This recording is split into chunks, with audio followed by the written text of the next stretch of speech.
All right, I'm gonna try to film some videos off my computer here. Let's do this.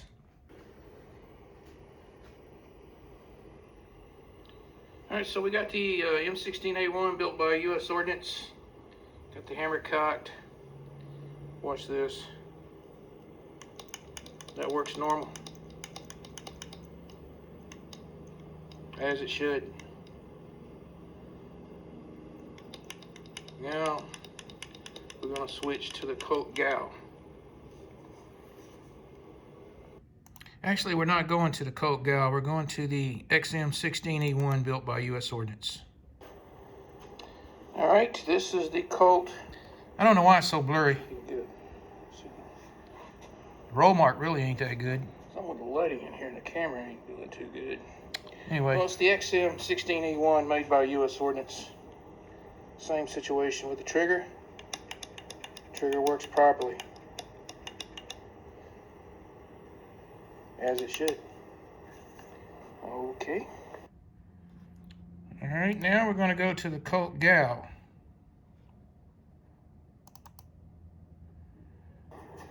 All right, here we have the Colt GAU. You can hear it clicking. It goes through 2 clicks. 2 spots on the disconnector somehow.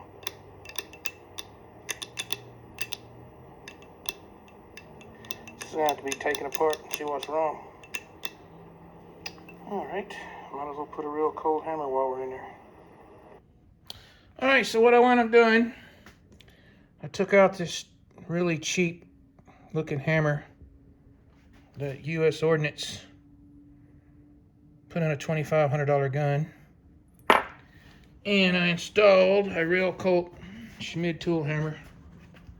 Problem solved. Works like it should. Something with the sear engagement with the hammer and the disconnector. I don't know exactly what, but I will eventually find out by installing it in this test blower I have made by Anderson that I know is good. And now this is functioning properly.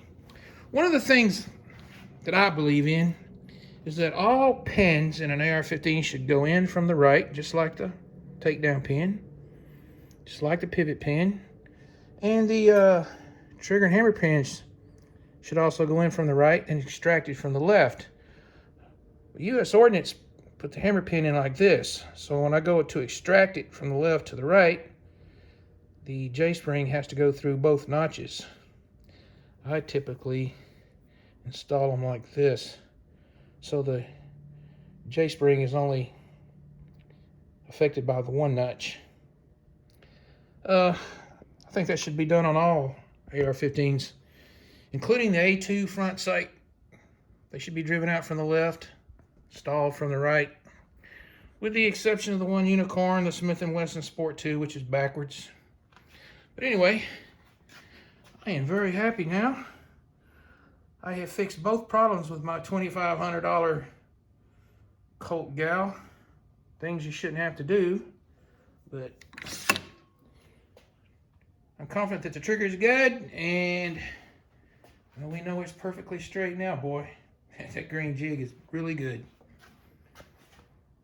All right, having a great Thanksgiving night in the basement.